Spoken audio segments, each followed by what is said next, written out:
Okay, so I just woke up, and now we have TRAPPIST-1f data. You know how it is. And it's been a while since I've done a half episode, so we're just gonna breeze through the paper, figure out what's going on around here. No evidence for the transit light source effect. I don't know what that means, but that sounds interesting. Let's see. No evidence for contamination in the transit spectra from... What? Huh? Okay, let me back up a little. It's been really hard to observe the TRAPPIST-1 planets because of TRAPPIST-1's flares. It gets really bright, and the sunspots make it really dark out of nowhere, randomly. It's like trying to read a book in a flickering light. That's why it's taking so long for all this data to process, and why it's like very unclear once we processed it. It's because of all the contamination, they call it. But apparently, for TRAPPIST-1f, no evidence for contamination. It just wasn't there for TRAPPIST-1f. Rule out hydrogen-dominated atmospheres with surface pressure about. Yeah. For high molecular mass atmospheres, the exact upper limits on pressures. We can detect surface pressures? Nitrogen-dominated atmosphere with methane, high water, carbon dioxide, carbon monoxide, ammonia. The fuck are you?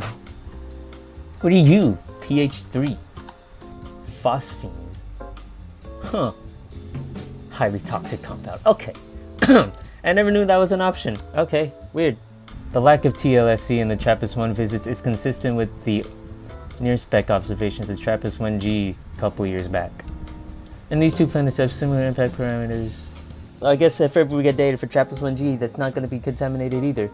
Surface pressures to values lower than 0.52 millibar, 4.9 bar, 1.7 bar for 4.9 bar for water.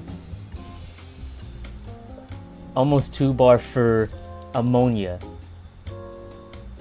Damn. Oh my god. What the fuck? Only 8.8 bar water for another method. Then we get an upper limit of 8 bars for pure methane.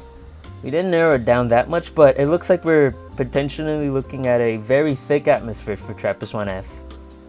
Which is not what I envisioned. Weird. Let's just take a look at this top one first. Hydrogen rich is in the green. Our data is in the black circles. Does not match. Yeah, fair enough. 100% methane, 100% water.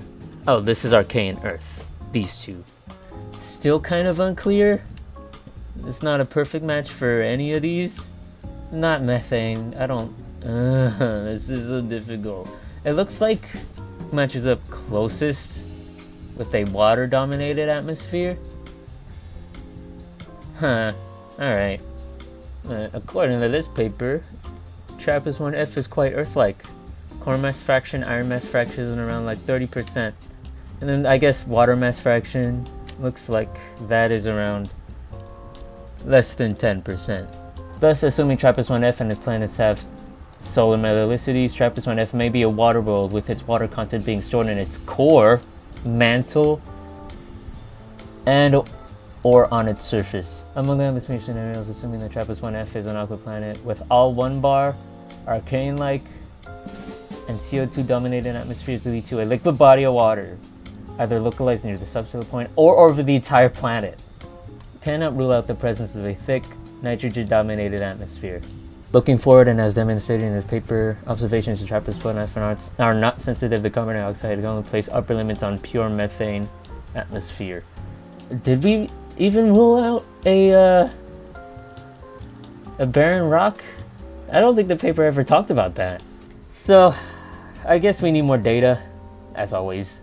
But by the looks of it, TRAPPIST-1f may have a very thick atmosphere.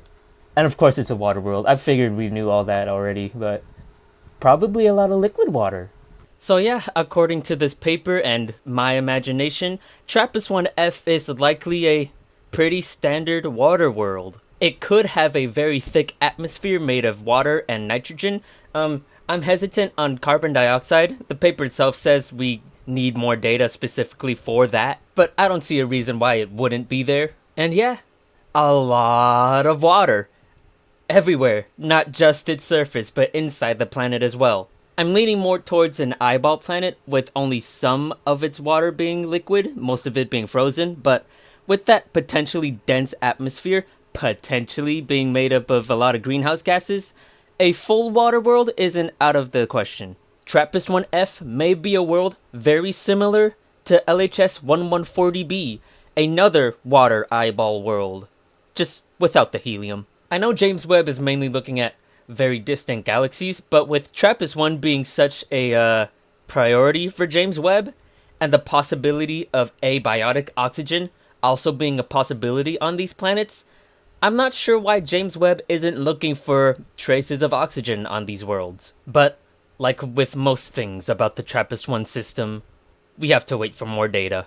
Very bare bones basic look at TRAPPIST-1f in this video, but the rest of my videos are a lot more interesting. So if you want to stick around for those, please subscribe. Don't want to miss out on those. Okay, bye.